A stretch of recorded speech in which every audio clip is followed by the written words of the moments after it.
How cold was it in Murphy's? Not as cold this morning. Last few mornings, there's been a solid layer of frost on the windshield. Saturday morning, the soccer tournament was first game at 8 o'clock in the morning. Oh, I know. Yeah. Hmm. Okay. If I can call the External Relations Committee meeting to order. If you'll join me in the Pledge of Allegiance. Allegiance to the flag, of the United States of America, and to the republic for which it stands, one nation, under God, indivisible, with liberty and justice for all.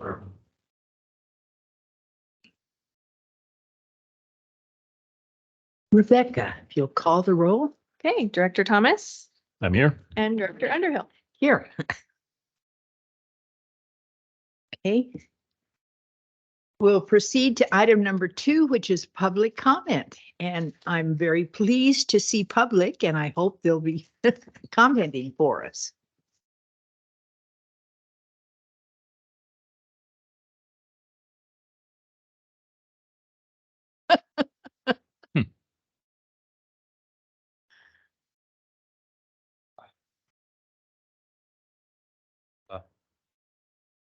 Thank you. Express our thanks to the board and Mr. Minkler and others, Kelly, I think, for allowing us to tour the facility down in Jenny Lynn last Friday. We learned a lot. We're still taking it all in, trying to assimilate everything, but was very helpful, and we hope to do more events like that. I think there was conversation about checking out the A and B tanks, Mike, so we'd like to get something on the calendar to do that, and then perhaps it's a waste facility at some point down the road, maybe and maybe a facility over in Copper or something like that. So but it helps us kind of understand what some of the challenges and opportunities are. So we look forward to more events like that. I think they're very helpful. So that's all I had. Yeah, just right back at you guys. Really appreciate you guys taking the time to do that and spend that time with us to learn about our infrastructure and get to know our folks. We have some really talented people down there, as you saw. So any chance we have to give them an opportunity to shine is we really appreciate that. And they really are. Yeah. So yeah, let's get something on the calendar for A to B. And we'll be talking in a little bit here. We'll have some stuff coming up in Copper pretty soon too. Excuse me, how big was your group?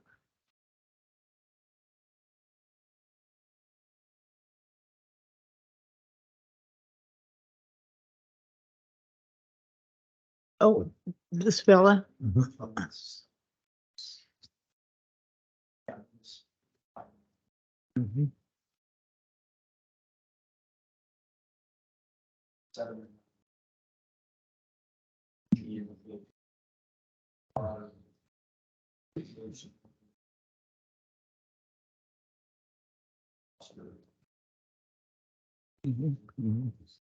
Well, we'd love to host you also, but now we're getting into our weather, so maybe spring. Yeah.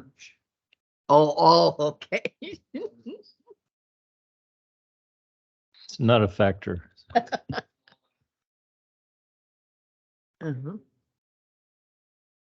Mhm.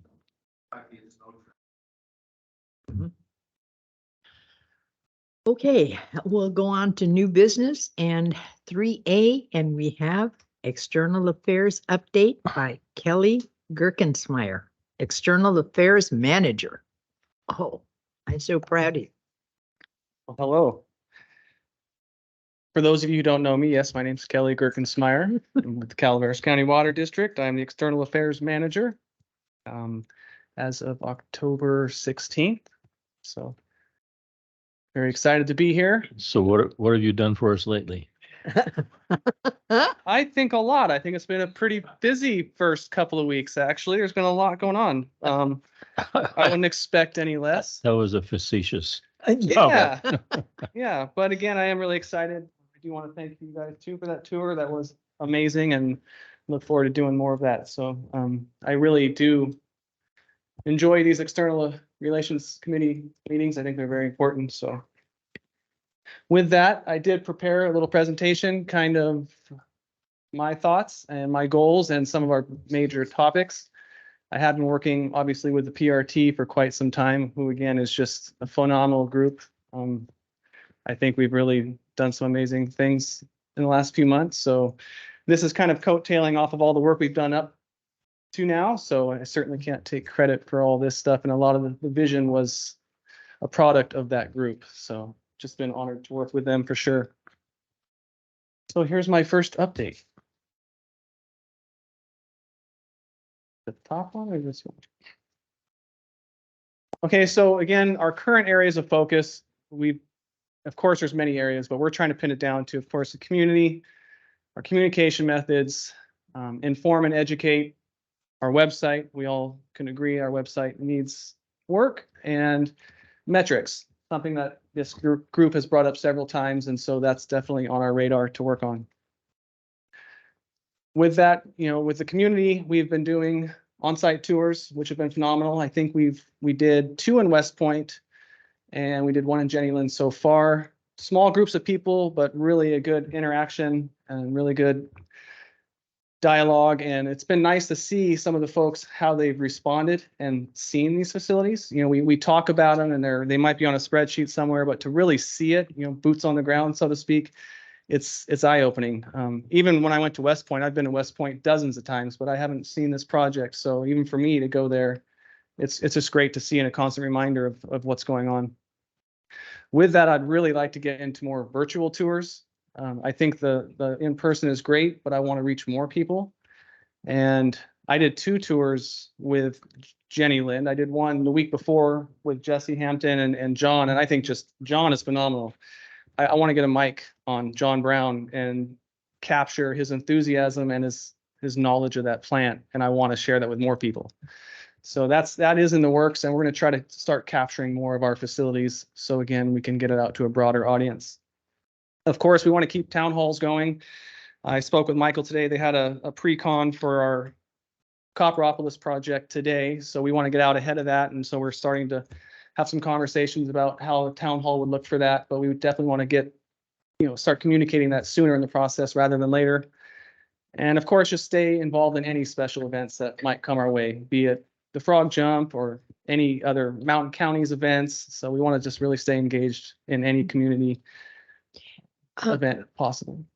Let's go back to the virtual tours, because I know, what we want to do is expand our audience. And we've been talking about this for a long time, about those people that we cannot reach. And what sort of plans do you have to find those people, or to, well, improve their facilities, or, whatever. Because that is, that's a big. Right. And of course, we're trying, big focus is through digital formats, and that's not going to work for everybody, but we're hoping with town halls and other events, we can get that word out and showcase. And so maybe for those folks who can't view it in that media, we can bring it to them in some cases. So, but if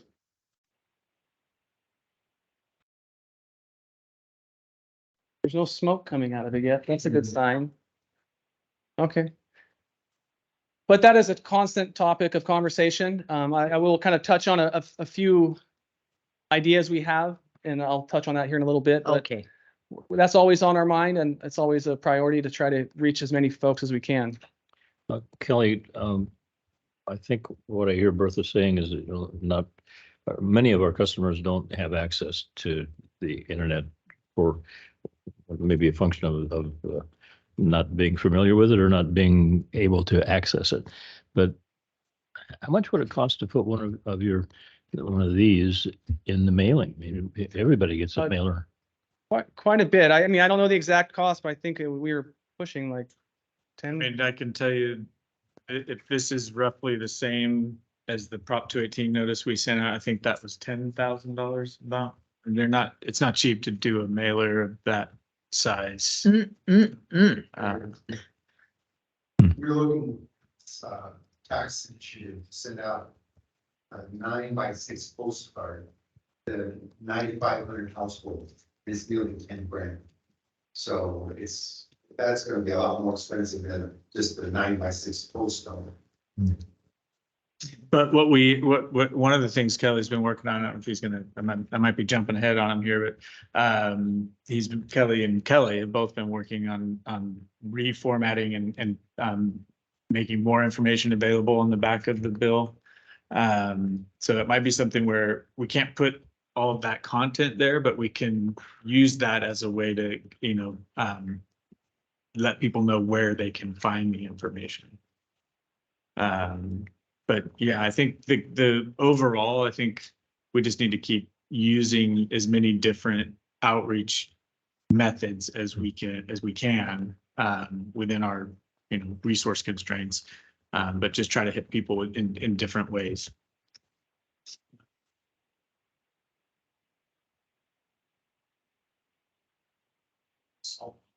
Yeah.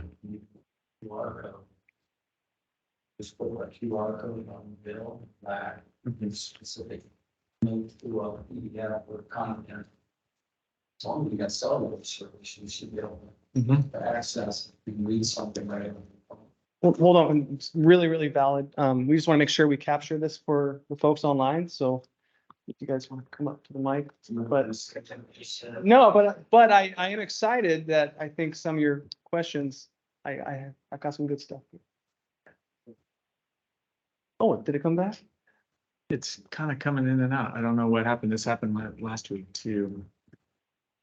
Okay, so with communication, I'm trying to get a lot more active on social media. As you guys can see and have noticed, we are trying to use all the major platforms. We did revive Twitter or X, however you guys would like to call it. I still haven't full on gone to X. I'm still calling it Twitter. And we now have Instagram. And of course, we are utilizing Nextdoor. It's back now. It's back. So we are also working on a newsletter as far as just kind of identifying how that's going to look. Right now, the best way to do that for us would be in a digital format. Of course, we are working on the website much more. More on that here in a moment.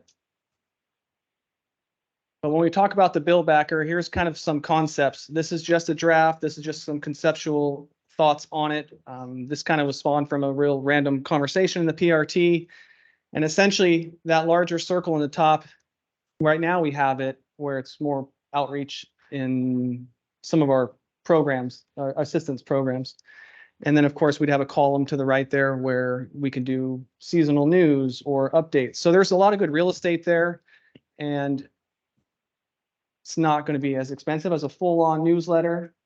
So I think there's some really good potential here. And again, there's that QR code that you were talking about, which would link maybe more to anything on our website or the rate calculator. So of course, that's tricky for the folks that don't have that capability, but I think this is a good avenue to maybe get some of this outreach out. And it's something we're sending to the folks anyways on their bills. So, So yes. Might you consider a postcard questionnaire and a bill insert? How do you want to be communicated with?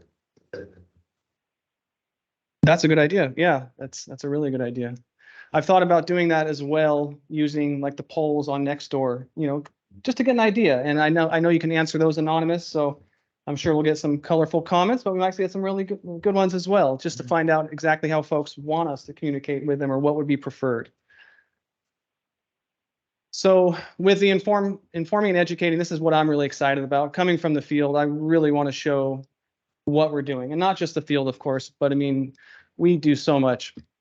Our CIP projects, are amazing, and I think they should be captured from start to finish.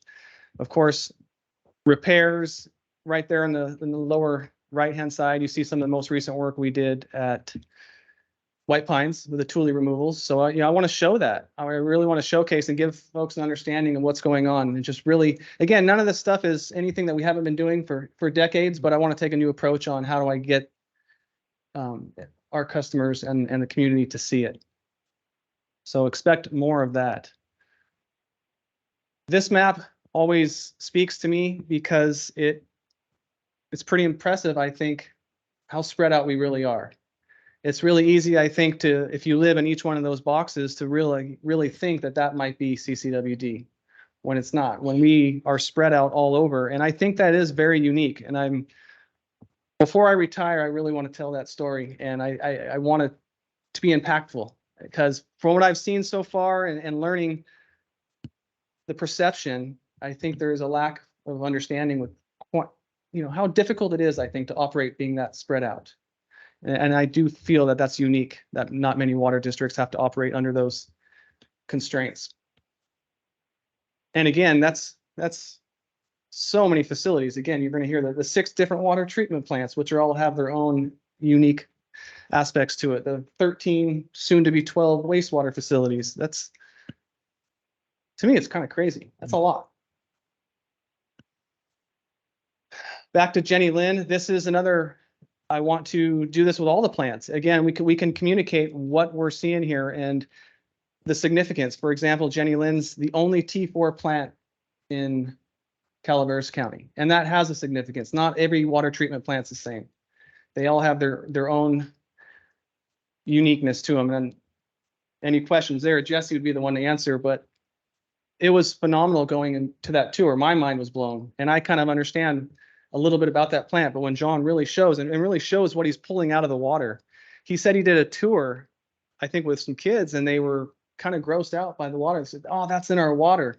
And he said, "No, that's what I'm pulling out of your water." And the way he said it was, that's not in your water. That's what we're treating. That's what we're, making it not look like that. So, And excuse me, remind me what T4 is?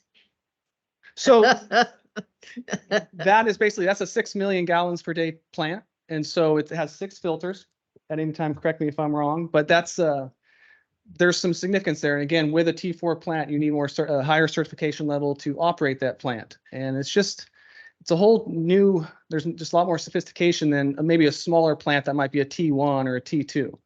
So, And T5 is the highest. So T stands for treatment, and it is the level of certification that's required, the minimum level of certification that's required to operate that plant. And so we have to have almost the highest level of certification trained operators in order for us to comply, for regulatory compliance to operate Jenny Lind. And fortunately for us, we have those people, but they're in demand. and to me, it's really important to tell that again, because it's really easy to go, well, just like comparing apples to apples when it's really not. Not all treatment plants are the same, and there's those that needs to be, I feel, communicated so folks understand that. Yeah, you said that the capacity of the plant was 6 million. Mhm. How close did we get to that capacity? I think they're running 4. Yeah, I think we have, we're comfortable with where we're at with capacity at Jenny Lind. Okay. That's just what it's rated at. Right. Well, I was just wondering if we have any concerns about reaching the upper limits of what we can do there, but apparently not. Now, when we went to that the conference that took place down in the Metropolitan Water Plant in Laverne, California, I mean, there was one tank was a 1 million gallon tank. And it was huge. It was like a skyscraper sticking up, and they fill it 12, 14 times a day. It's really pretty remarkable. Or our sawmill tank up on the pass, that's a 3 million gallon tank. We don't keep it at 3 million gallons, but Mhm. a lot of water. Hmm. And then again, our complex water resources. This is another topic that I really want to communicate and show. I mean, we operate within 3 different watersheds. Not to mention, it seems like it's, you know, the groundwater seems like we don't really focus on that as much as we should, or we kind of forget about it, but that's a huge impact, and it's something that Calaveras County Water District really has to put a lot of resources towards. So I, again, want to just show these special aspects of CCWD. Keep up on the hydrological conditions and communicating that with you guys. This is the same shot. Basically, this was just a couple years ago at Spicer on the left, and that's this year on the right. To me, that's very impactful. Amazing. Yeah, and it's kind of easy to forget. I mean, we had a pretty wild winter that right before that it was a drought, but yet we kind of move on. So I want to communicate that. And again, I put Calaveras Conserves on there because we're still very active with Calaveras Conserves, and I'm really pleased to be working with that group. And we're trying to, I wouldn't say rebrand ourselves, but stay relevant. We don't want to only be a group that comes around when there's drought or when there's conservation efforts. We want to stay relevant year round and no matter what, even if that's telling the story of Calaveras County water in general for all agencies. You know, we partner with CPUD, UPUD, City of Angels, Utica, Blue Lake Springs, and it's we're still meeting regularly, and it's a fantastic little group to work with, and I think there's good things that'll come from that group. So has the group grown at all? Have we, or were there other people who needed to come into the group, or is it pretty much? No, but we have talked about our vision. We'd like everybody, all water agencies and all of Calaveras County to be a part of it. Even like the Little Mineral Mountains, you know, we always invite Valley Springs. I mean, we're open to all participation, and even the county. And so we want to stay active and be kind of have a united voice for water, you know, not individual water districts or whatever's going on with those water districts. We want to have a united messaging. So we're even working on our own form of outreach that we can do that's from Calaveras Conserves, not any one entity. Because you bring up a good point about all of the groups. Because at one time, we didn't have a lot of input from the county, but that's changed now. Are they fully engaged? No, I would, we invite them all the time. I wouldn't say we're still working on those partnerships. And lately, since I've been part of it, it's been mostly the water districts. But yes, we always invite the county to be involved, and Because it was a big to-do when they finally joined us. Remember that, Michael? Yeah, and it fluctuates. They don't really have, you know, full-time staffing for water. So it depends on what everything that they have on their plate. But this is a good way to keep them in the loop. And with AB 552, the county now does have a role to play when it comes to drought planning. And that's something we've been reaching out to them about, to make sure they're aware of that and to, offer our assistance in that planning effort. So it's sometimes. so we would welcome any agency in the county. I think it's a good positive group to be a part of. Uh-huh. Okay. Kelly, you and I had a brief conversation before the tour took place with our helpful neighbors here.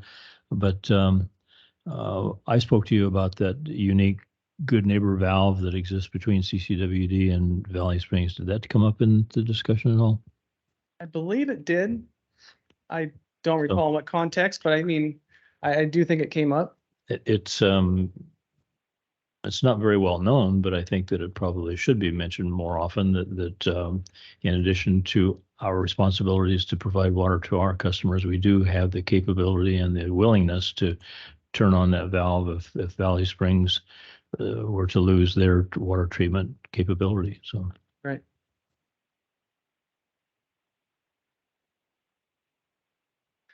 And so the website. So the website is something we're really focusing on at the moment. I had a great meeting last week with our web designer. Just trying to get in there. We know it needs a lot of work, but it's a priority for us. And we feel that a lot of the communication and a lot of the metrics that are being sought after can be captured in that. And we think it's a valuable resource that we already operate and have. So I think we can just utilize it better. So that's a huge focus for us at the moment. And we think I think it'll make a big difference just tackling that one project. I think it'll make all the difference. Do we have a webmaster? Well, we work with level one designer but I wouldn't say a web. I'd be honored to be called a webmaster. That would, I mean, I was kind of bummed to lose the water resource specialist title just because it was a pretty cool title. Maybe we can do work on that. I don't know. But I would not say I'm a Don't webmaster. worry, you But still have that title too. okay.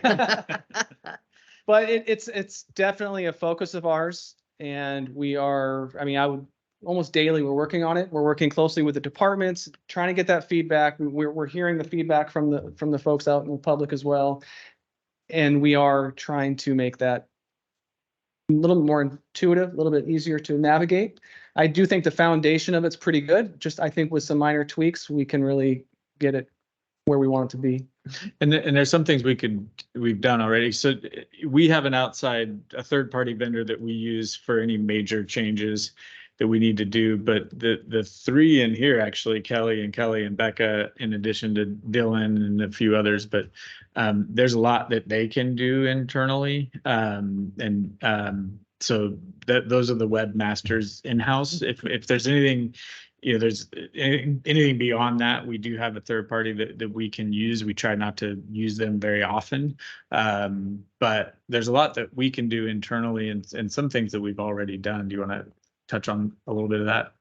Well, Rebecca made some great changes to just some of the drop-down menus, I think, and she gave the board their own, just some of the board items aren't so buried. They were already in there. Please correct me if I'm wrong, but she made some really nice changes where now you guys have your own tab, just all things associated with the board. We got really good feedback from the ops report. I did a link to the ops report, and so we've extracted the video from just the ops report and made that easier to find in the ops dropdown. So little things like that are making a big difference, and we're also getting better at linking to these different sites or these different parts of our webpage, which makes it easier to navigate. Again, like on the bill backer, if there's a QR code that takes you right to the rate portion of it, it's just a lot easier for you to navigate. And we changed the title, the wording of some of the headings to make it easier to find stuff. So now it's easier to find the different departments. You can drop down and find which department you want to look at. If you click on operations, now you have the operations presentation that Damon gives once a month will be right there and easy to find. We're working on, I think we'll touch on more later, improving some of the other department interfaces, but that in and of itself makes it easier for people to go directly to things. And I think it's already making a difference on the website. Yep. Mike has a question. Yeah. When,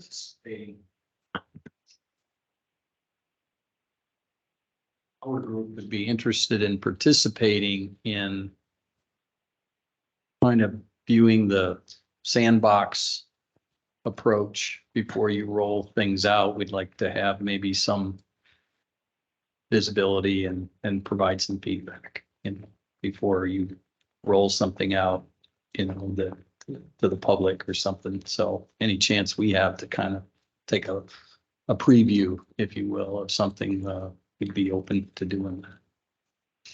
Appreciate the offer. Yeah, I think some of it is like Kelly said, some of it's small changes that we think are easy to make it, I think easier for people to navigate. And so we're just going to go ahead and do those. And I then think- we appreciate your feedback if you as see it those relates to changes. things like the metrics and the dashboard, the kinds of things that he's talked before, we're interested in just kind of getting a preview and understanding what you can and can't do. Mhm. And so, anyway. just- Yeah. Excuse me, what kind of background do you bring? Well, I was in, project management and, I did, a lot of different roles in my career. But mostly in From the, I'm a process control and discrete manufacturing process control. Hmm. Projects, software integration, ERP integrations and things like that did for our clients but it's a long story. all that in Valley Springs? Wow. No, I'm new to the county, so. My customers were all over the world, so. Mm. I think I told Kelly, I was probably in my career is probably in maybe 1,000 different plants across the country in my career, probably doing projects all over the place. So, Mm. I know how things can get off the rails quickly and stuff like that, and just keeping things moving and, so that's a lot of what I did. Welcome. Michael, you were telling me recently that at least one person had come to you and told you what a fabulous job that you're doing on the website, right? It was the social media outreach. Somebody was asking me for help with social media because of how great of a job I was doing on our Facebook page, and I had to remind them that it was not me doing those things. And 100% agree with them at how much better, how great the stuff that Kelly does is, but I was not the skill set behind it. So I just mentioned that to kind of shine a light on the fact that whatever we're doing, our efforts are being acknowledged. So yeah, by outsiders as well. Yeah, and I want to just say it again, that I'm kind of stepping into some really good work from a team, and I think these external relations committee meetings has given us a lot of insight. So I think what we've been doing is not just in the last, 2 weeks or anything. So, and a lot of that is because of that group and this group here. I mean, I think we've had some really good, this committee, I think, has been really beneficial. And I think there's been a lot of insight that comes from it. So. So that leads to metrics. Of course, I know this is on your guys' mind. This is something we are looking into constantly as well. It's really important to us to utilize our current software that we already have. And again, utilize the website and all the technologies that we're already using. And with some of those softwares, we've already started circulating to all the departments. What do these metrics look like? What are we already reporting on? There's so much work I think we do here in the different state reporting where it's just redundant. And so we're trying to figure out where we're already reporting this data, where it is, and how can we basically communicate that. Again, the board meetings, the committee meetings, they're all videoed. We have agenda packets for it, and I'm going to start linking to each one of these meetings. For example, the ops report, which we all know is phenomenal. Damon does a great job. I love those reports. And what I think one of the things that makes the report so great is Damon's context, him explaining it. You can see a picture, but somebody explaining what it is gives it a whole different feeling. And so we linked just a simple Facebook post that I did on all our social medias, and I made a link which took you right to that page where you can download the presentation or click on the video and just watch that video. And I haven't checked in a while, but last time I checked, that YouTube video had way more views than most of our board meetings. So it kind of shows that just that simple, we made it simple for people to view it. And I think that's important. And I'd like to do that with the engineering committee, the finance committee. I mean, we report all this wonderful data, and it'd be nice to make it easier and more digestible for folks. And even if I can work on highlighting it or just kind of outlining some of these topics and projects and status that we're already showcasing. So that was really great to see the positive feedback from that ops report. That's interesting. That's great, Kelly. Yeah, and I was kind of surprised. I didn't really know what kind of feedback we'd get, but it's been really positive and people are viewing it. Mhm, People are getting that information. mhm. Whereas before, we'd have a committee meeting and that'd be it maybe. So, and I think those ops report, that was a really good spot to start. But I think you can have that same value with an engineering committee. You know, there's where we're talking about CIP projects there, you know, the finance committee, it's all very beneficial to push that out. Did you have a comment or question? Yes, I'll wait till he's. Okay. So I, Bertha, it sounds like to me, if Damon's getting more viewership than the board is, we need to step up our game. I'll tell Damon to dial it back a little bit. well, I would like to make those same links for the board. I mean, we already, the board, people can go to our website and see it, but I think if I do maybe a Facebook post a day or two after and say, in case you missed our board meeting, here it is, and then kind of giving a rundown of what was talked about and the main topics, and there might be topics that interest someone, which would encourage them to go. We're starting to do that with before the board meetings too. We're doing a Facebook post that kind of shows the main items on the agenda to encourage participation. I mean, we really do want this participation, whether it's here in person or virtually, or we do want this information to be absorbed and consumed by the folks out there. So it is important to us. Absolutely, absolutely. So that kind of concludes my main priorities for now and some of the things I'm focusing on, but I do want to see and open this up to any questions you guys might have or any other suggestions or priorities you might have. Okay, so you went over basically the summary that we had.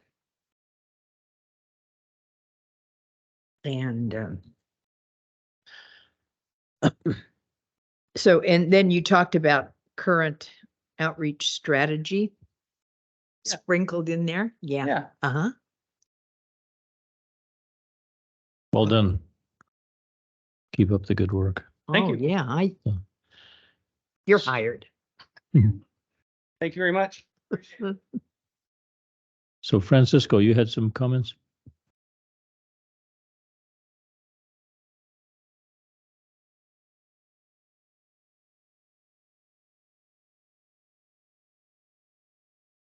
Quick turnaround on getting that media out there. I mean, the postings, I think, have gotten some people up there awake, and with Kelly sharing that the views are up on some of the videos, that's good to hear.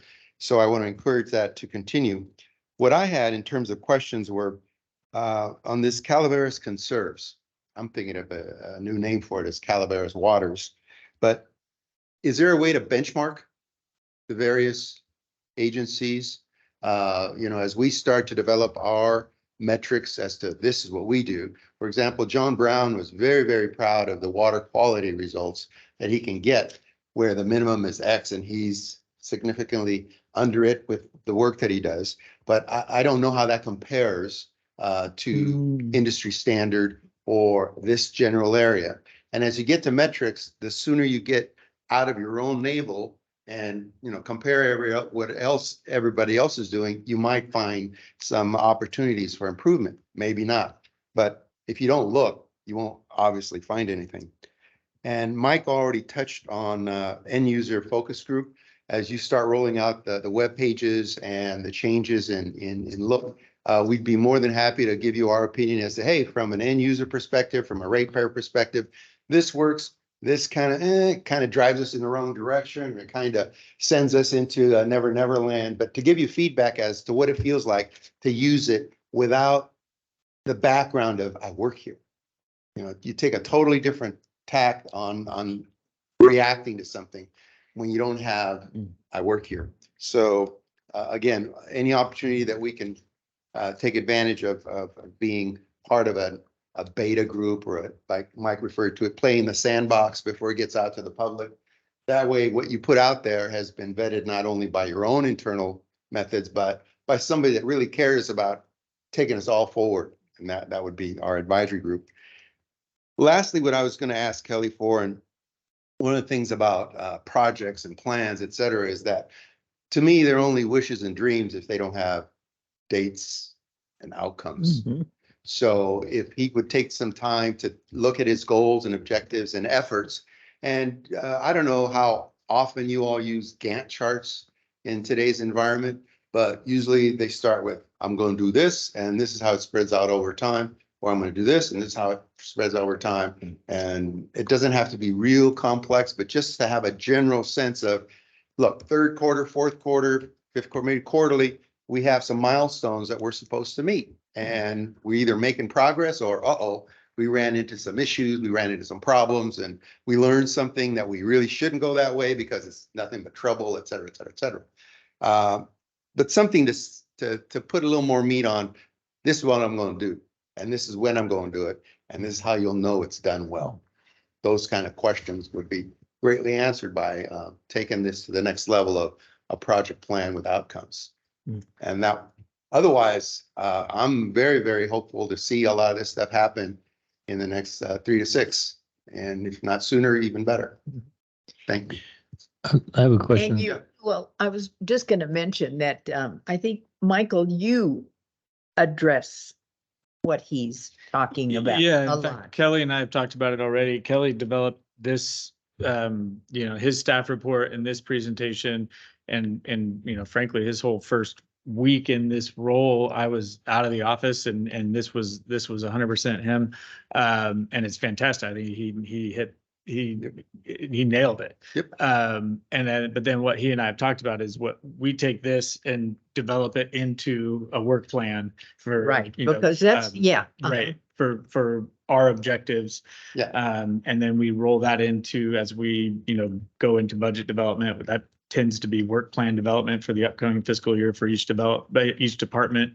And so we build on what we have here, which is fantastic. And we turn that into a more detailed work plan.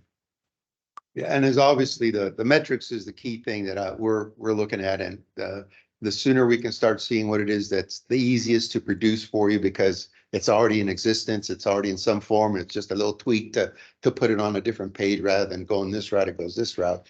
That'd be great, because we're anxious to see how it is that we're going to do, since we're now in the 10-16 rate period. Right. I can't wait for those bills to hit. I have a question about your suggestion about the Gantt chart. I am familiar with how that works, but it seems to me that it could get pretty cumbersome and complicated unless it's a Gantt chart that is exclusively devoted to external affairs developments. It can't have CIP projects at the bottom. CIP standalone, totally agree. Okay. And we do that Yeah, already. CIP's already got it, and I'm all over that one. Okay. And I was hopeful to see something similar on this episode. Yeah, just to elaborate on what Francisco's asking for, and really it's those things that have a timeline that impact budget and impact ratepayers, traffic, noise, delays, water quality.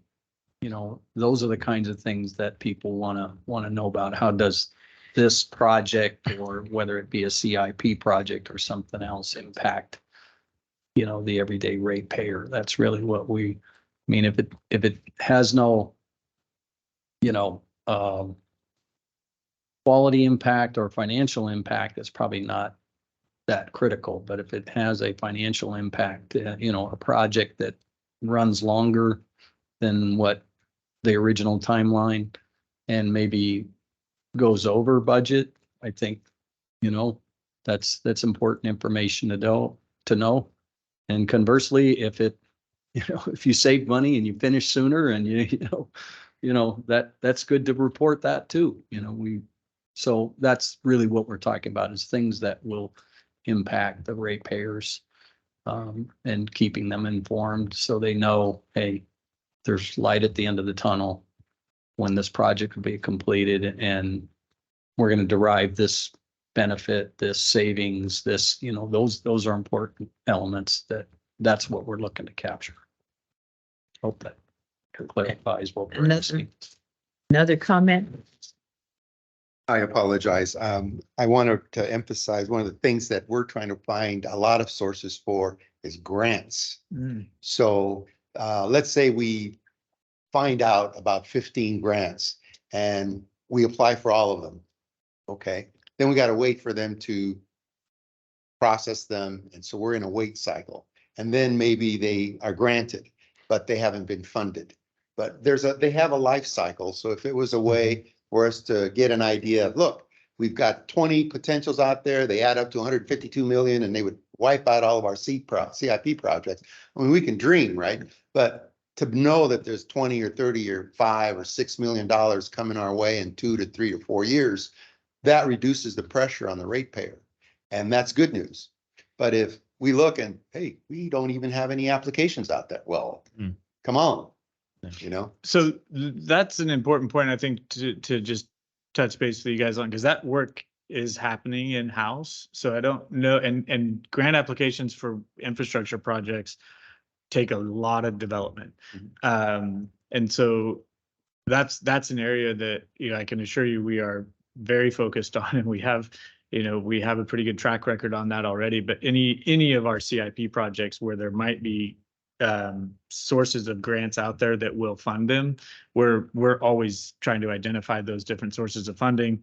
And we're currently expanding our grant team internally to make sure that we're not missing anything that's out there. I keep making the emphasis on it because it's the one thing that we can hold out there that has any potential hope of further reducing, you know, even if, like I keep saying, look, even if we got rid of entire salary staffs, that doesn't do a thing for all the CIP projects that need funding. So we need to get the big hitters on board as quickly as we can and as soon as we can. And I think the more good news we can share on that front, I think you'll get some of this, oh, they're only hope for better pay and all this, that rabble rousing stuff that's out there. It's, look, this is the hard work. I just want to assure you guys that is happening. And that's an ongoing, constant effort here that we will always pursue those funds for all of our CIP projects. The hard part is for, you know, the way the grant funding agencies have gone in the last few years, and even more so recently. If it's not a disadvantaged community, it's very unlikely there will be sources of infrastructure grant funds available. We might be able to get low interest loans, but grants, the grant funding agencies are laser focused on economic disadvantaged communities. And so there's some grant funds that are still available outside of that. That's why we put so much work into bringing in the source of funds that we found for Copper Cove, the wastewater treatment plant down there, because it's not a traditional source of grant funding. You know, we're very familiar with state revolving fund, you know, the different sources of funding that we go back to regularly. But this Section 219 Army Corps funding that we're securing for Copper Cove is a completely different source of infrastructure funding that we were able to bring in for that project, even though it's not located in an economically disadvantaged community. So we're always on the lookout for all of those sources of funds, though, for all of our projects. Mike, even that level of information on bulletized status of grants, we qualified for these, we didn't qualify for those, here's our efforts, boom. I think it helps to say, look, we're not just sitting here waiting around for the next opportunity to raise your rates.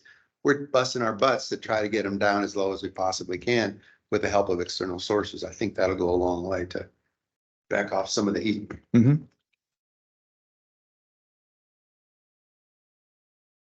Okay. Any other public comment? Or we okay?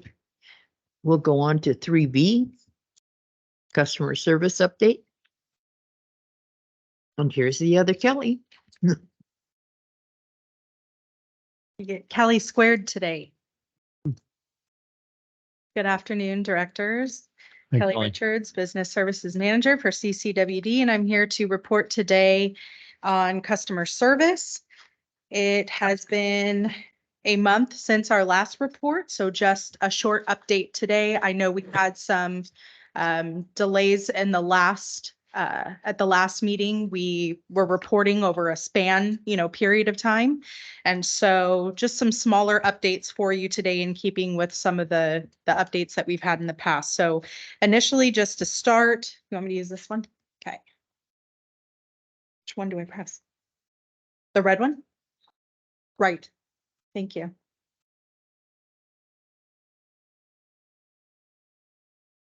That you? Can you tell I'm new to this? Okay, sorry. Again, starting out with our usual call queues, emails, work orders. These are major functions of customer service. Obviously, not all that we do, but when it comes to our customer interaction and customer experience, these are at the forefront. And you can see we've had a slight decrease in the number of calls, which is highlighted in blue there to the far right. We have our emails, which are in orange, and our work orders in gray. And you can see what I'm trying to display here is more of a trend over time. You can see how, we do have an increase in these activities, especially over our summer months and coming out of summer. And as we head into winter time, it will kind of, slow down a bit. We don't normally feel it as much, being that we're such a small group, even smaller right now. Again, we are down staff. We are currently recruiting to fill that position. As it stands right now, we do have one full-time CSR. We have one temporary CSR who is working in a full-time capacity, and then myself as business services manager. So the three of us are really pulling together not only to make sure that we are, here for the customer every day during our business hours, but also maintaining just our daily operation and the things that have to happen every day in order to keep everything moving.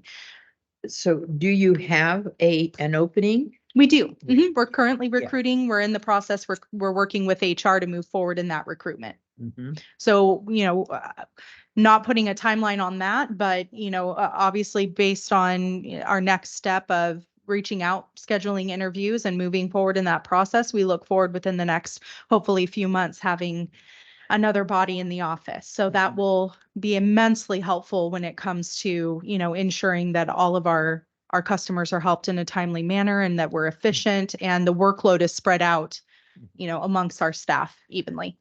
Well, you're telling me about being down, and Mhm. I noticed the average handle time. Yes, we've become We're- more efficient with our Yes, handle yes, time. yes. So even though we are down a staff person, we've really been working diligently to make sure that we're utilizing our time appropriately. We're taking care of our customers, as best we can, and then moving on to, like I said, those other things.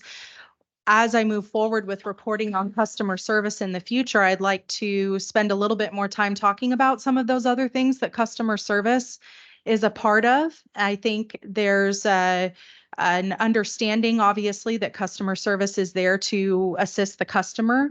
Our customers are not only our external, ratepayers and other agencies, but it's also our internal staff as well. So we have our hands in quite a few different cross-departmental processes, and then working pretty diligently every day with every other department in the district. And so I'd like to, in future reports here at this particular committee, to highlight some of those things that we do so that there's a better understanding of really, how customer service is spending their time and really, what an integral part that department is just for the function of the district as a whole. So yes, average calls kind of per day have increased in this month in particular, but our handle time has decreased. And again, just trying to be more efficient and helpful for the customer. As you can see, the total percentage of employee hours that we spend on phone calls, which is really the only metric right now that we can efficiently track.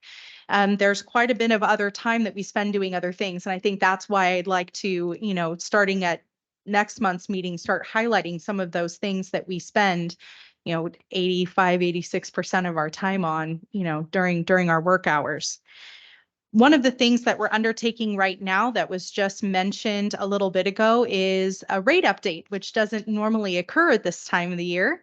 And so really, this is a little bit of an undertaking every time that we have to go through a rate adjustment. As you can imagine, this is a very sensitive thing. And anytime that you're changing these numbers in the system as it affects, our billing and the accuracy of our billing, the process in and of itself is very involved. And so as we navigate this in our billing system, our CIS system, this particular update is a little bit more involved than how it would normally be, because we do have some changes as a result of this rate study that we just went through. So for example, we're moving from a 4-tiered consumption billing system to 3 tiers. And so we have to go in there and actually rebuild those rate codes within the system. We have to test them. We have to also make sure that our base rates that are being entered in are accurate. We have to really work within our test environment and do some paralleling between our test environment and our live environment to make sure that everything is accurate before we start billing out. So that process in and of itself requires several staff people, myself included, to initiate this process within the CIS system and then also test it and get second and even third pair of eyes on there before we start billing. It's a very involved process, and we're in that right now.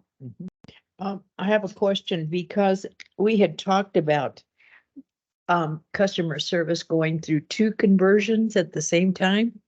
Right. So And we've so looking at it now, Mhm. a few months later, what are we saying? Right. So we are actually nearing the end of our Mueller automated metering infrastructure project. Obviously, this doesn't end. It will end as far as project management is concerned for engineering, but it certainly doesn't end the relationship that we have with Mueller as our metering company. Operations and customer service will really take over the bulk of the work at that point, as far as maintaining the system, collaborating with Mueller, making sure our network is up and running, that, we're still billing with accuracy, that our infrastructure is maintained, it's communicating, those types of Right. things. So even though there is a transition where we're moving out of project phase, then we go into just kind of operational phase. That will continue to be at the forefront of customer service operations, and that's a very large collaboration with our operations staff. And then we are still in the midst of working with Tyler Technologies on our CIS system for billing, but then also the ERP conversion in and of itself, because we are still looking at implementing the financial side of this system. And I'm happy to report that we've had some very successful, which I'm going to report on, actually speak on next, in regards to our customer portal. We've had some great meetings with them over the last couple weeks, and we'll be collaborating with them a lot over the next few months to really dial in some of our other processes that we have in utility billing, and making sure that we're utilizing that system to its full potential. And again, much of that involves working alongside Tyler, and in some cases, implementing and testing and rolling out with our internal staff. So it's a very involved process. Moving on to, Kelly, before you move on, can I Yeah. ask a couple of questions here? Sure. This call queues, emails, presentation that you've given us here. Do you folks in your department have a subset of subject matter? It would be helpful to us as we try to improve our outreach and customer relations, the CCWD organization to our customers. If we could have some sort of a report out on, say, for instance, in June of 23, had calls of 1,159. How many of those were related to subject A, subject B, C, D, and then other? And then compare the calls incoming to the emails. Are they are they equally weighted or, you know, the concentration of subject matter is, that would be, I think, helpful to the board as we try to improve the way we're being perceived, if we would know where the sensitive spots are. Right. So there are ways to explore how we would record that. I can tell you right now, just off the top of my head, I know that's been maybe a source of confusion or frustration in the past. I know we've talked about our phone tree. You know, that was one of the first things I worked on when I got here was, you know, how do we improve that phone tree? A lot of our customers, you know, are not really enthusiastic about calling in and not getting a person right away. However, our phone tree, if set up appropriately, actually helps us to establish those metrics as far as what customers are looking for when they call in, because I can tell you right now that when customers call in to us in customer service, we do make notes on the account when they call in, if it's something, you know, significant. But there's no other tracking mechanism that we have in place right now to really determine the specifics of each call that we field coming in.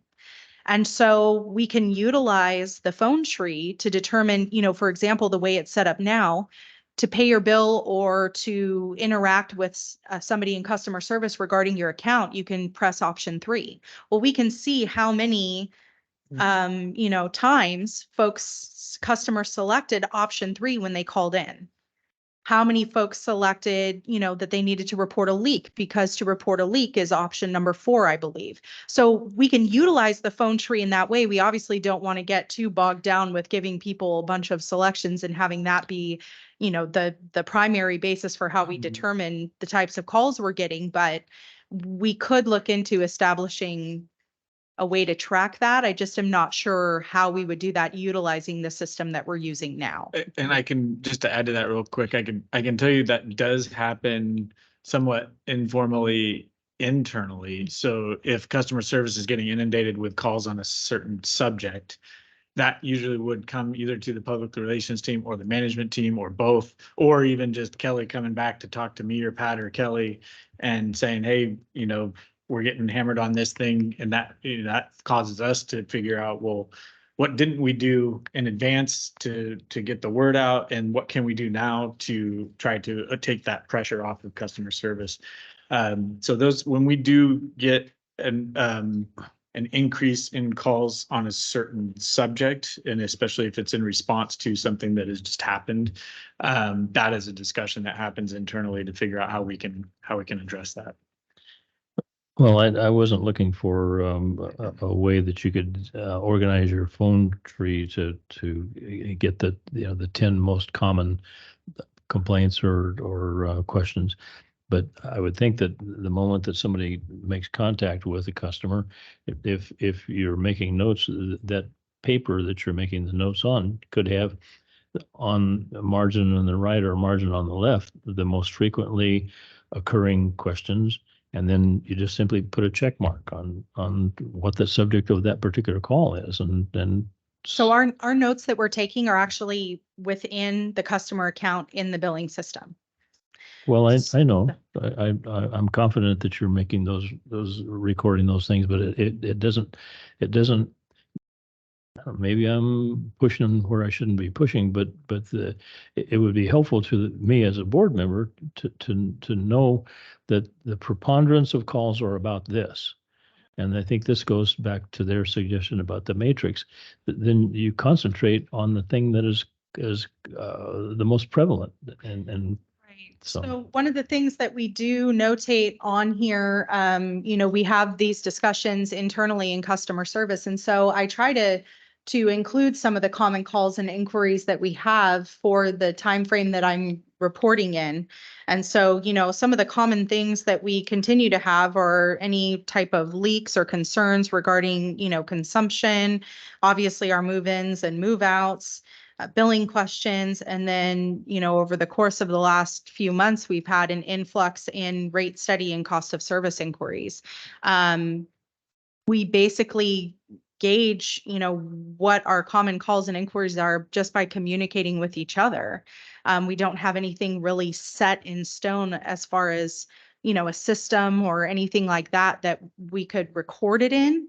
Again, I know there are customer service programs out there where, a call comes in and you log that information down, but I can tell you right now, customer service is operating in about 4 or 5 different systems on a daily basis. So, for efficiency purposes, we're just trying to. Okay. And I think customer service does a good job of capturing that for us. Like Kelly just kind of laid out the top areas right now. If there's, like I said, if there's a change in that, it's something that she brings to our attention. And so I think we're capturing that to add that level of granular detail would probably create. I think we would have to look at what the value of the additional level of detail versus what we already have and how actionable that would be.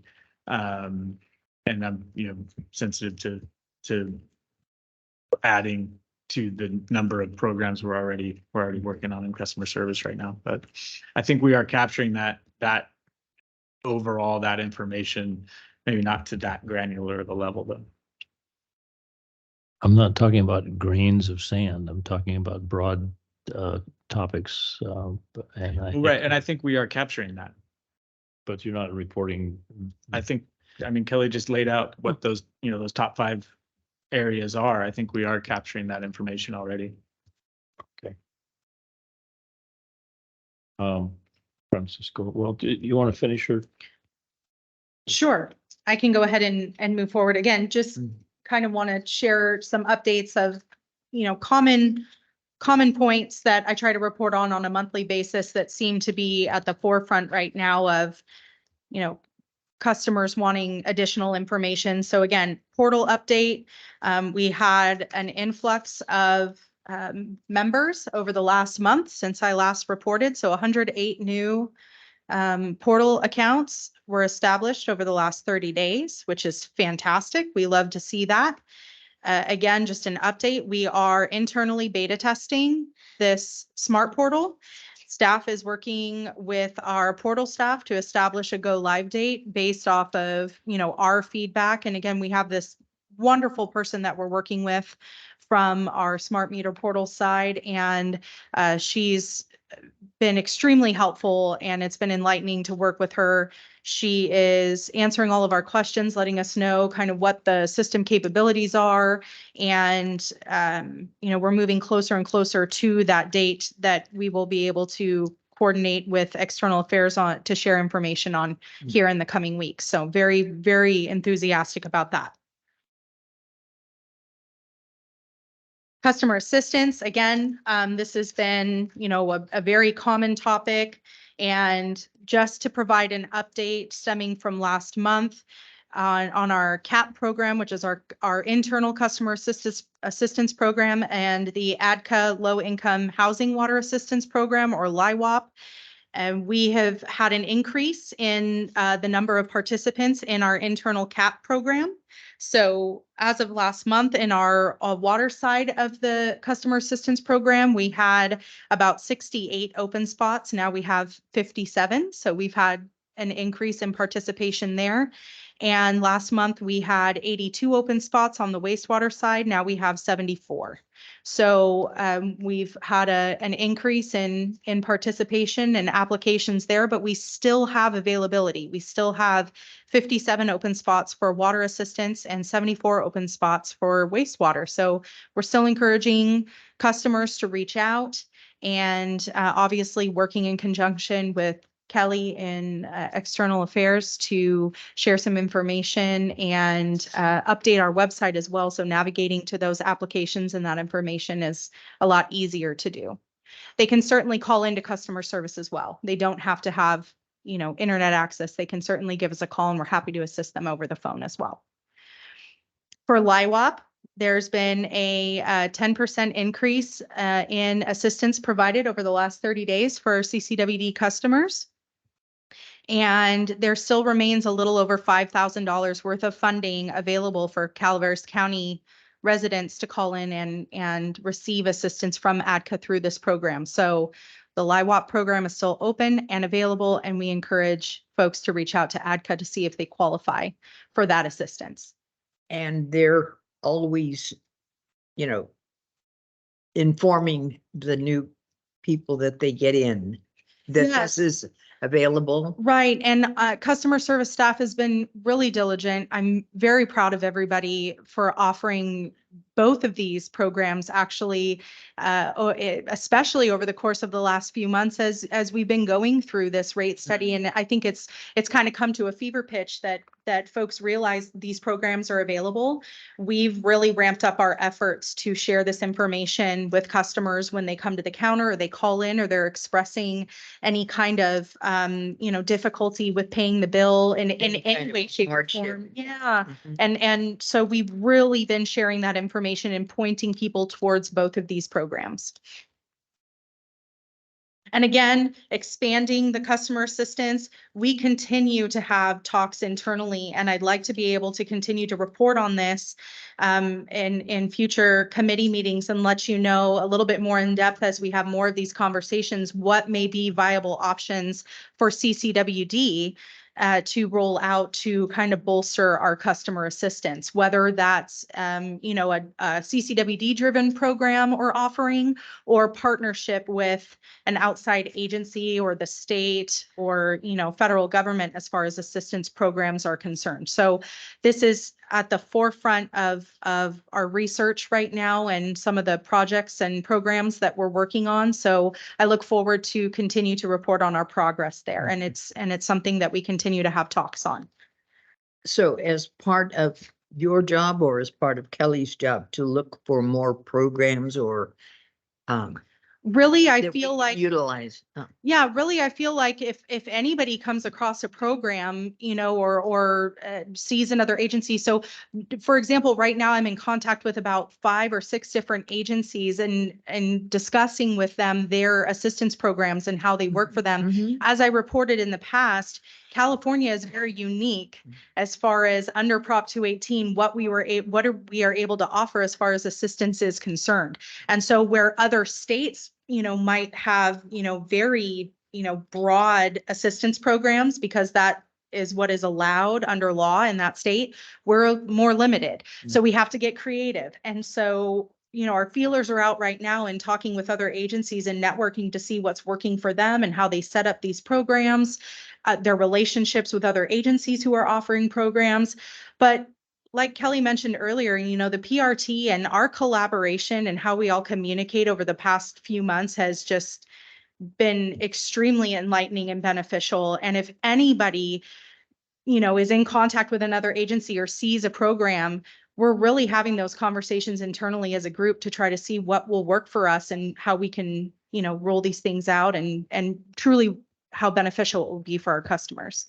So it's a group effort, I would say. Yeah, it's a good collaboration that we're having and again, really kind of allows us to look at a bigger picture, not only how this will affect the customer, but really how we share this information and how we move forward, working with finance, working with operations, external affairs, the PRT, customer service. It's very collaborative.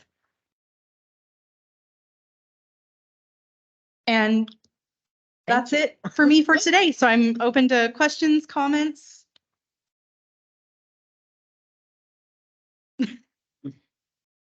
Anything you may have. It's just a little bit of a surprise to me that these open spots, 57 open spots on water assistance and 74 open spots. I mean, that's almost half of the open spots or the available spots on wastewater and 24% on water. I remember when the room was full of people and people were coming up and saying, I'm going to lose my house over this. And you'd think that they would be oversubscribed instead of undersubscribed. That's a mystery. Thank you, Kelly. Thank you. Thank you. I think that Francisco had another comment.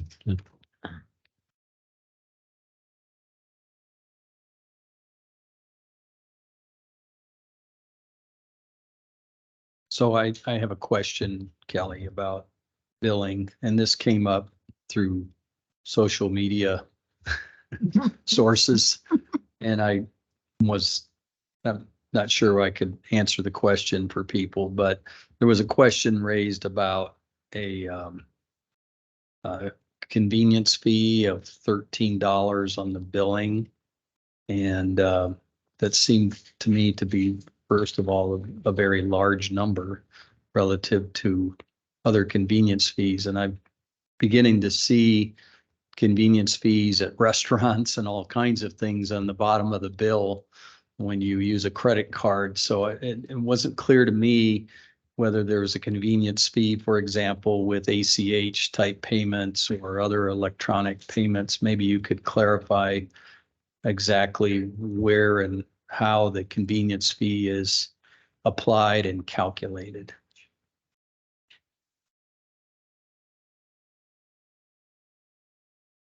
So our convenience fees that are present on our customer portal, we have two different convenience fees present on the portal. So in utilizing an e-check or really a debit from your bank account, that is a $2 convenience fee that is passed along by Tyler, which is our portal host. And that's a fixed fee per That is a transaction. fixed fee per transaction, Right. correct? For using a routing number and bank account number. So what they call an e-check. Now, anytime that a customer is using a debit or credit card, it is with a logo on the card. These fees are a 3.9% of the transaction. So again, having to do with the convenience of using the credit card on the portal, and that being that there are alternatives to making payments for our customers, but really is the convenience of utilizing the portal for making a payment. These fees that we're passing through as a convenience are a direct result of processing payments through that customer portal. So $13 would be the credit card surcharge. So you can avoid that high of a fee by using ACH or e-check. Or alternative Right. other And payment so the methods. transaction fee for any of those electronic payments is fixed at $2. No convenience fee. So the percentage charge is the convenience fee for using the card, which includes the processing of the payment through the portal based on the credit card that you're using. And I think the reason you're seeing those fees in other places as well is because the credit card fees are going up and they're charging the retailer for the fees that, for the benefits that the credit card company is giving to the customer. And it just reached a point where we were spending a significant amount of money on credit card surcharges. And that seemed like something we could encourage people to use other forms of payment, and it saves the customer money, it saves the district money. So the $13 must have been, that was the 3.9% of whatever their payment was. Of the total payment amount. Right, right. Right, so customers can utilize other mechanisms of payment where there would not be a charge. If they're utilizing the portal though, there is the $2 fixed charge if they use the e-check. If they use the credit card, obviously it's percentage of that payment amount. But there are other ways to make payments to the district. We cannot do that. We cannot operate. It is absolutely a pass through. Mm-hmm. And when we rolled that out a year ago now, maybe February. more. Was it only that? Yeah, I don't think it was that long ago. We did a lot of February. outreach at the time, and trying to educate people on different, ways to save money, so they don't get hit with that larger dollar amount. They could shift their method of payment to move away from that. But it's, it's probably something, an ongoing or periodic outreach effort we can continue to hit on.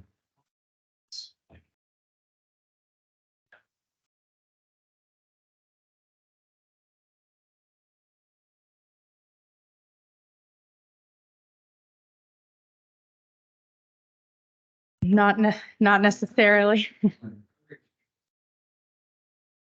Right.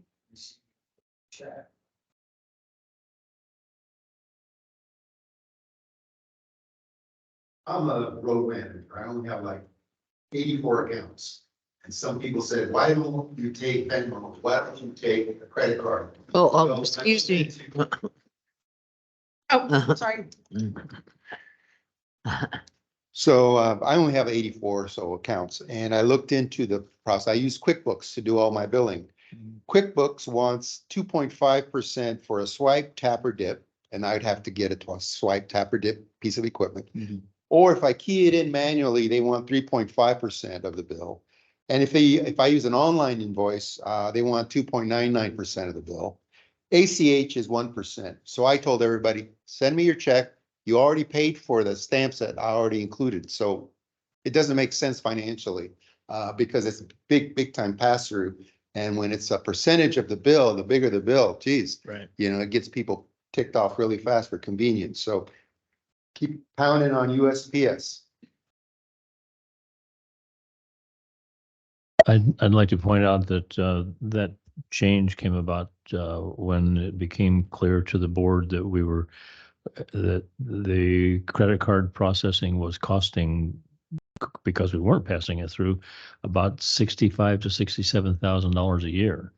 That we just couldn't justify continuing to do that. I think it was more than It's that. actually quite a bit more than that, Yeah. right? Yeah. So through the collection of these convenience fees, we are able again to offset that. We're not absorbing that. And it really is, in essence, a convenience fee for those folks who are utilizing that service. But again, we do have other services and ways to make payment. We have a lockbox that we're utilizing right now out of Sacramento, who is assisting with processing our check payments. And then obviously we do process payments in-house here as well at no charge. I think it was brought to our attention that some of the most vocal objections came from people that use the credit card to accumulate airline miles. So, we kind of unfortunately took that away. And they can still do that. They're just going to have to pay the credit card surcharge rather than the district paying it. Yeah. Right. Any charges to our customer, we certainly, examine everything because, we're out there and they'll stop us in the grocery store or in the gas station and they'll say, what's this all about? And so we have to be open to that. We have to have our ears open for the quickest, easiest way to do it. Customer satisfaction surveys. Uh-huh. Have you considered implementing one to answer some of your concerns about why are you calling me? Giving the people an opportunity to tell you whether they call you or not. I would think that would be a function of your website. It's obviously self-support, so it wouldn't bear any statistical, you're probably going to attract the folks that are more upset rather than people that want to say, hey, great job. But that's one of the key metrics that we were looking for is the level of satisfaction. Right now is obviously not a good time to gauge that because everybody is ticked off at the amount of money they're going to have to shell out. But one of the things that I have a concern about is I've now been here more than 3 months running, and customer portal is still amorphously out there. I don't have a hard date to say, cutover is 1/1. And I'm concerned about I think you have an opening on your IS side that maybe that might be contributing, or I don't know what the reasons would be for it taking this much time and energy to certify or vet a system that I think is in production elsewhere. So I'm concerned about the length of time that we're going to get some of these features out, because I gather that portal can be quite an avenue, a channel for communicating a lot of stuff besides how much water you use. And I was hopeful that this meeting, we would say, hey, we're cutting over in December, but it's not. So I would ask that we find out what can we do to help that. Is if it's data certification, if it's vetting functions, if it's, I mean, I've run software teams, I've run quality assurance teams, et cetera. And if there's any way we can help with that rollout, I'm up for spending extra time here. Thank you. So we don't have a date certain yet. It is a complicated effort, and we've been understaffed in multiple areas, not just IT, and that in areas that would have all contributed to that effort. So it is a high priority for us, and I don't have a date for you, but I can assure you we're and I think recently able to kind of reprioritize some of the efforts that had been not that they weren't priorities, but among all of the high priorities that we have, I think we're starting to be able to shift focus back to some of those areas that we hadn't been able to focus on. So I don't have a date for you yet, but I know we've made more progress in the last few weeks than we had in probably the few months before that. I appreciate the offer to help. I think it's actually, it's more complicated than it seems, and it has to do with that interaction between the consumption data and the billing data, and the way that those things are coming together. But I think we have the right people that are working on it right now.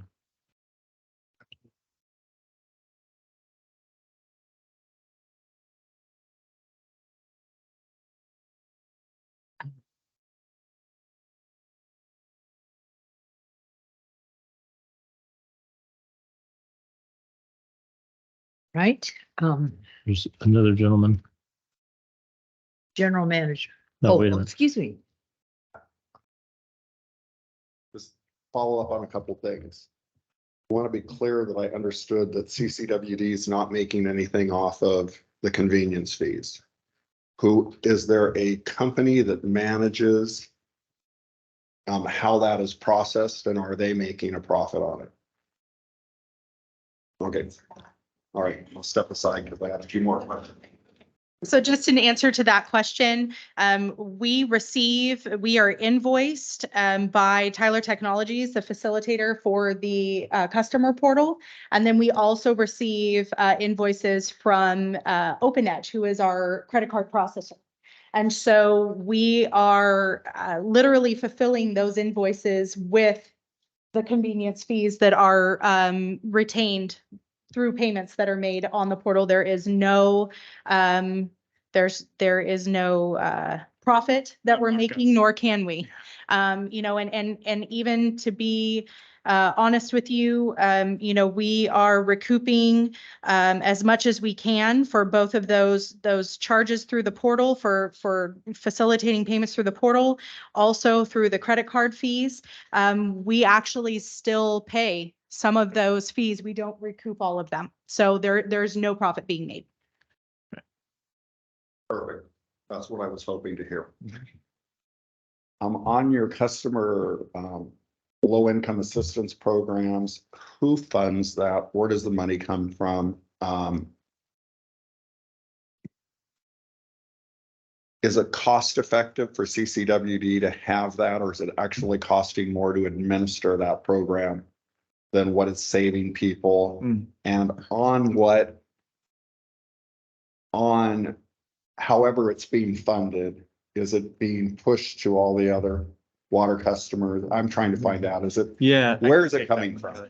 Oh, sure. So you don't have to do the musical chairs.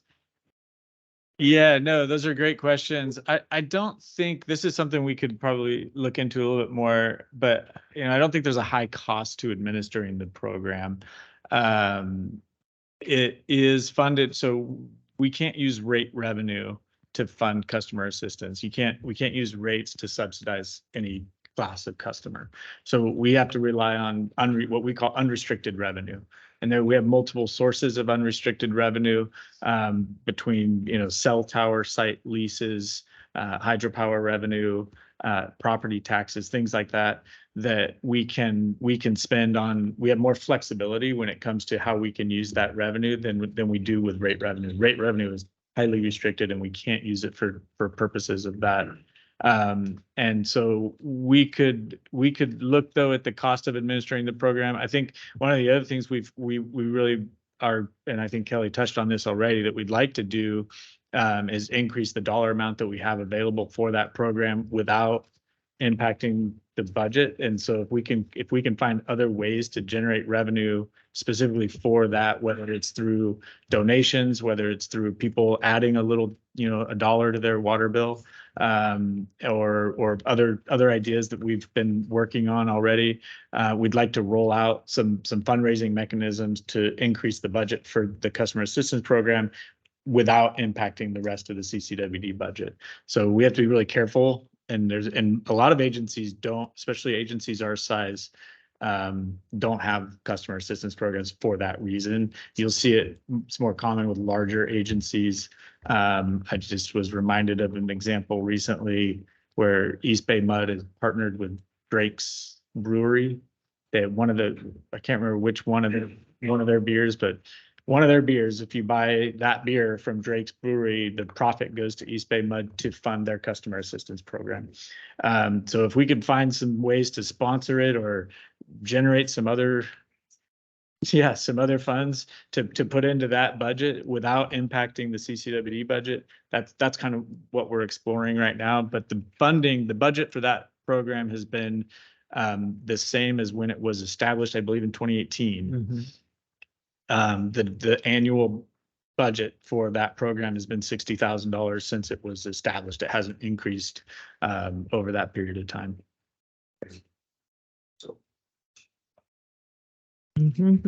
Microphone. You have a sense for PG&E's CARES program and where they get their funding? Obviously, if Yeah. they can't use rates, I mean, where They can. They So can? PG&E, yeah, they're not subject to Prop 218. PG&E is an investor-owned utility, so they're regulated by the California Public Utilities Commission. They're not subject to the same rules that we are subject to. This is why you probably recently got in the mail your notice that your PG&E rates are going up without a 218 process. So they don't have to do what we just went through in order to raise their rates. They submit their plan to the PUC and the PUC has to approve it. So they build that into their rate plan when that's approved by the PUC. We use the PG&E Lifeline program as an indicator for us. So, because we don't verify income. We don't have that information. It would be a huge administrative effort for us to actually go out and verify customer income. So that's our measure for whether a customer qualifies for our assistance program, is whether they've met that test for PG&E. Yeah. And as long as they qualify for PG&E's Lifeline program, we accept that as qualification for our program. So we try to make it as easy to administer as possible. But we never want to be in the business of customer, verifying income of our customers. Right. Yeah. Okay. Thank you.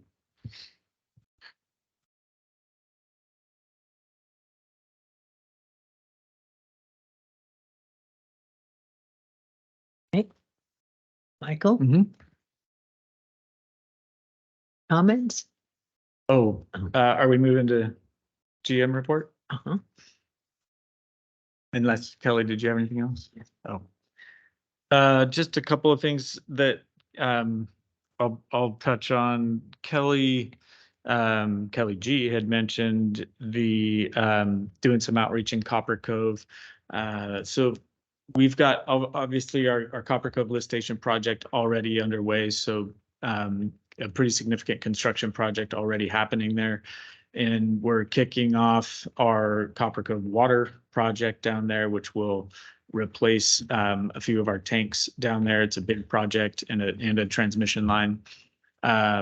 So we want to reach out. We want to make sure we're doing the appropriate outreach to the.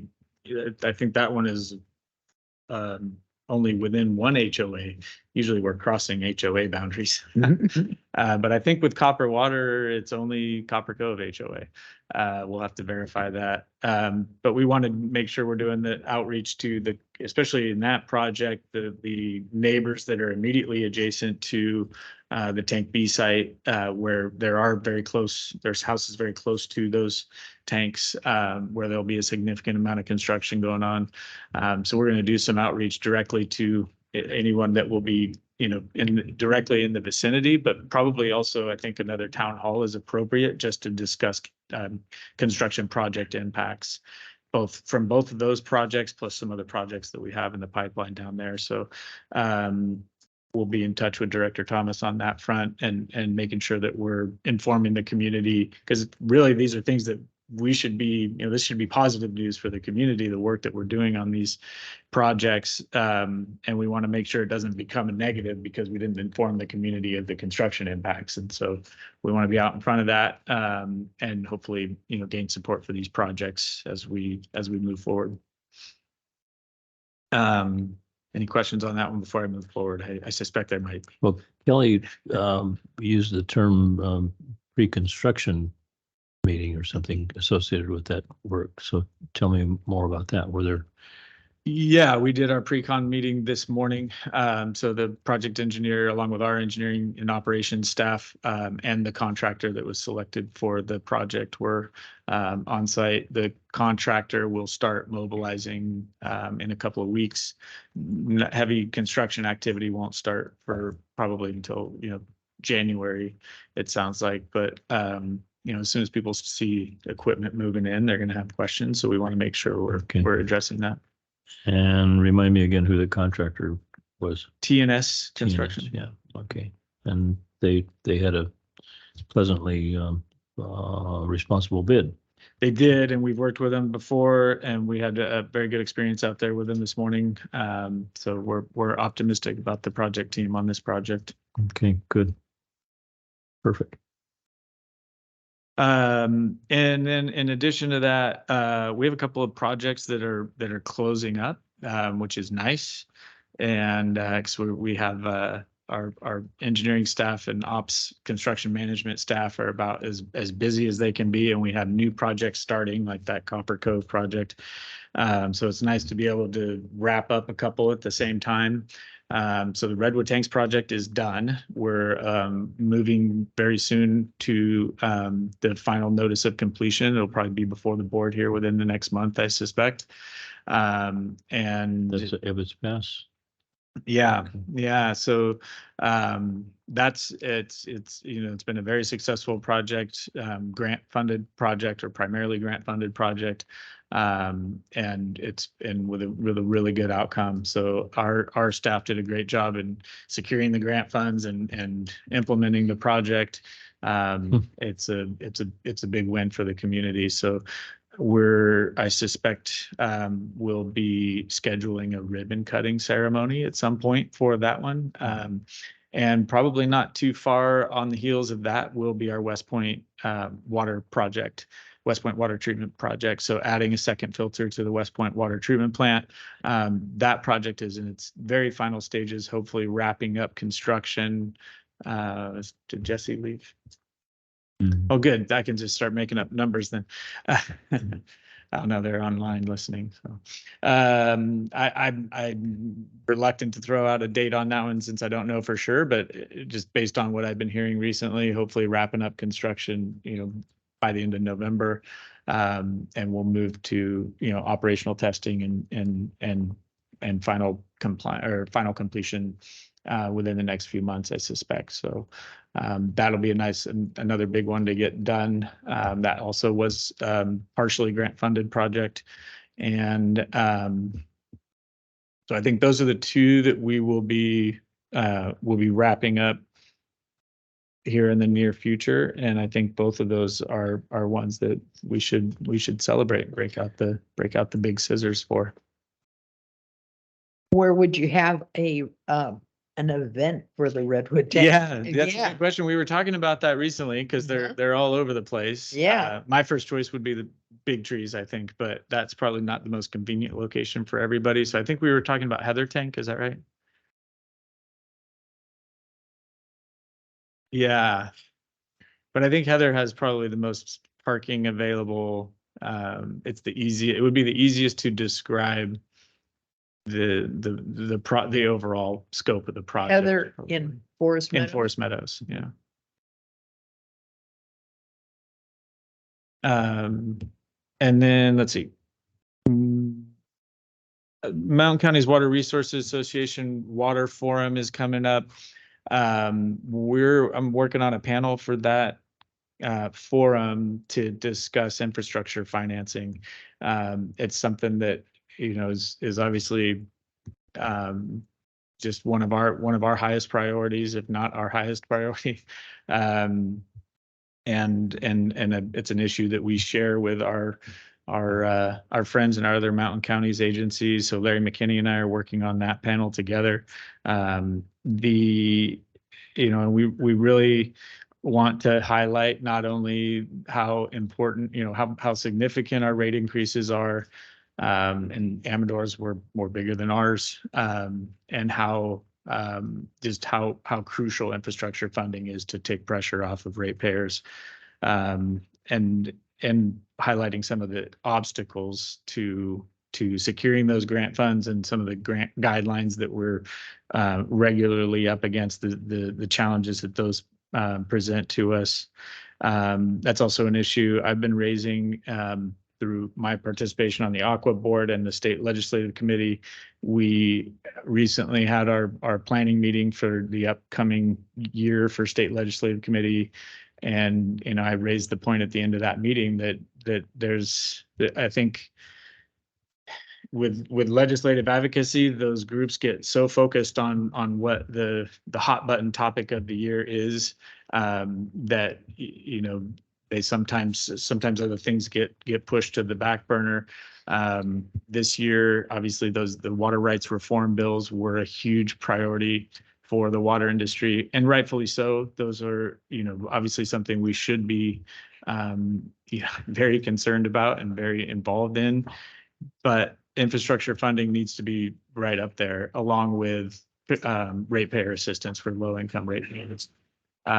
So those are things that we're going to continue, I think, as Mountain Counties agencies in particular, are going to continue making sure, we're going to bring them up at every one of those meetings to make sure that they don't fall off the radar of the state advocacy efforts. And this year it'll be another water rights reform. Certainly will be another hot button topic in the next legislative session, but infrastructure will be as well. There is a bond that we expect will be proposed for the ballot, and I think it will probably be November of 24, and it will probably be larger than any water bond we've ever seen before, somewhere in the order of $15 to $20 billion. That our work on that front is to make sure that there's enough of it carved out for rural and mountain counties agencies as we can get. And so that will be a focus in the next legislative session, but it shouldn't be just the bond. It should be other infrastructure programs and impediments to bringing those infrastructure funds to mountain county agencies, and low-income ratepayer assistance as well. So the effort, I think, will be on all of those fronts, and I think the tendency for the legislative advocates will be to focus on the bond, and they should prioritize the bond, but we can't let these other areas fall to the wayside either. So we'll continue raising those issues every chance we get. I think that's all I have for now. Okay. Oh, and just a real quick reminder, I will be out of the office next week, and returning the following week. The entire week? Yes. Okay. And how do we handle that? Okay. And Ralph Copeland has a public comment. Hey, happy Halloween, everyone. Regarding TNS and their project, are they going to be doing the tank and transmission main? Or just the tank? Both adding a second clear well at the treatment plant, a transmission line, and replacing B tank, the redwood tank at B tank, and rehabbing the other tank up there. So it's a pretty significant project. Okay, very good. And gosh, you've already had your pre-con already without our town hall. If Mr. Thomas could get something going pretty quick here, because it sounds like you're gonna have equipment on the ground here pretty soon. We'd really appreciate it here in the community, and I think people are still a little bit anxious after the rate increase. So sooner the better you guys make your presentation here. I think it would be a pretty good idea. That's all I got. Thank you, guys. Have a good day. Will do, and we'll keep you posted, Ralph. We'll get that rolling as soon as we can. Okay. Ralph, what are you doing on the 23rd? The 23rd of November. Yeah. You said as soon as possible. We could do it right after Thanksgiving dinner. You know what, Russ? That sounds good to me. I'll bring the wine. Okay. Your comment is noted. We'll get on it. Thank you. Thank you. I appreciate it, Russ, Director. Okay, director comments. Russ? Okay, future agenda items and, well, comments. I want to start with comments. And again, I want to thank this, what are we calling Francisco and Mike's group, the advisory group. Okay. Thank you. I know, advisory. Thank you so much for being here and your willingness to help us with these issues. I've expressed this before, but it's really quite refreshing to me. Okay, Michael, future agenda items. I know that we keep, I don't know, I don't like the phrase kicking the can down the road, but this issue of the portal, information on the portal, I know it's complicated. It is extremely complicated with the Tyler versus Springbrook issue and all that. But when is our next meeting? We'll report back on it every meeting, every external relations committee meeting, and we'll work on a more detailed update next time. I don't know when our next meeting is actually, now that you mention it. I see Tuesday, November 21st. Oh, excuse me, the 28th. Don't think that works for us. We'll be done in We'll be at Aqua. meeting. Oh, okay, yeah. That was my point. I think that we're running out of Tuesdays. options for November. We could do December 5th, since we probably won't do the one. Well, I shouldn't speak for the committee. Because I think our regularly scheduled meeting in December Is the 13th. Oh. would be which day?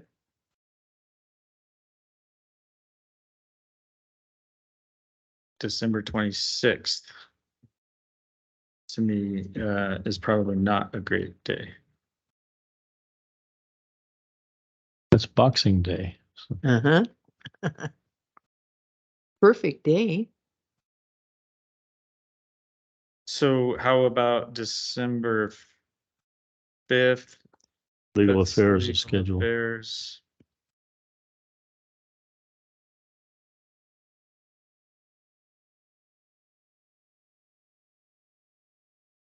December 7th.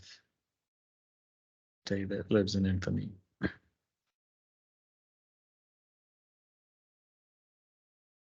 Does that? work Nothing's for- on my calendar, so that's fine. Does that work for everyone?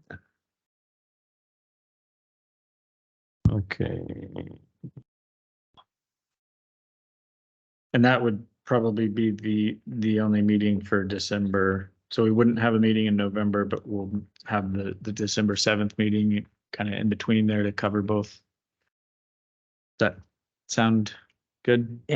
That's, Okay, so we'll provide a more detailed update by then. Okay.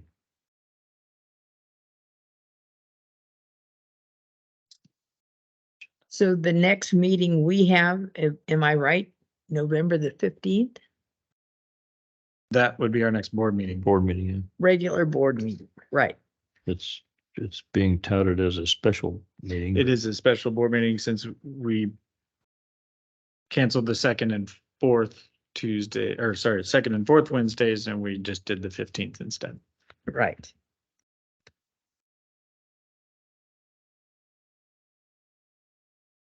Okay, that's all I had, Bertha. Okay. And you asked to take your group or form a group up in Ebbets Pass? That's assuming that'd be worked in. Mm-hmm. Oh, worked in. Coordinating trips. Tours. Oh, okay. Oh, all right. I was thinking that you wanted representation from Yes, Ebbets Pass. yes. And so, you know, because there's groups up there, you know, people who are, you know, we have like GABA and we have, what else do we have? Citizens Action Program, and there's all sorts of groups up there. So I didn't know how you wanted to. Up mine. Okay, well, that's fine. Okay, all right.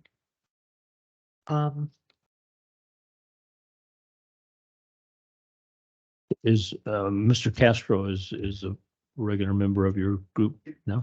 Good. He just couldn't. Okay.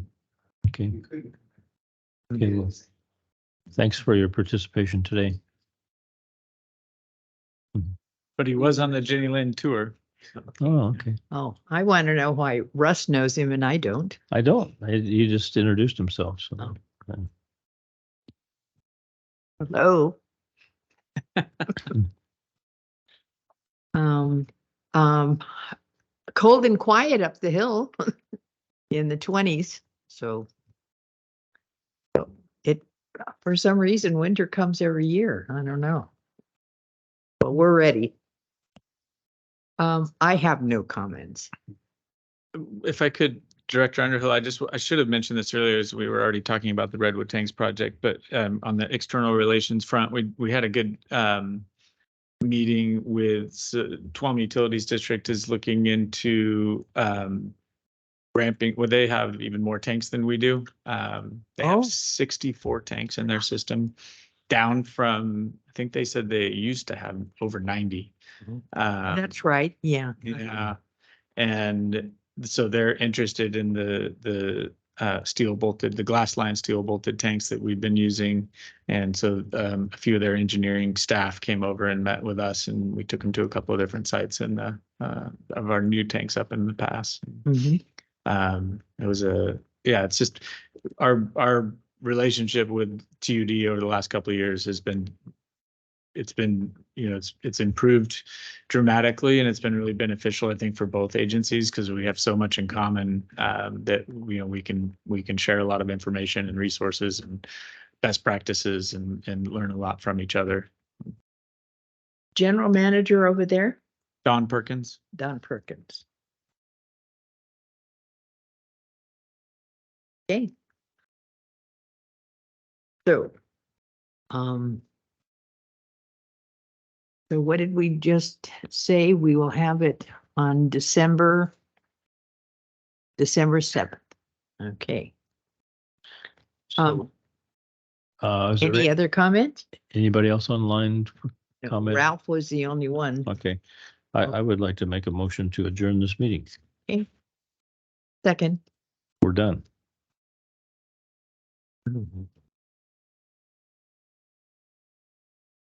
Thanks, Kelly.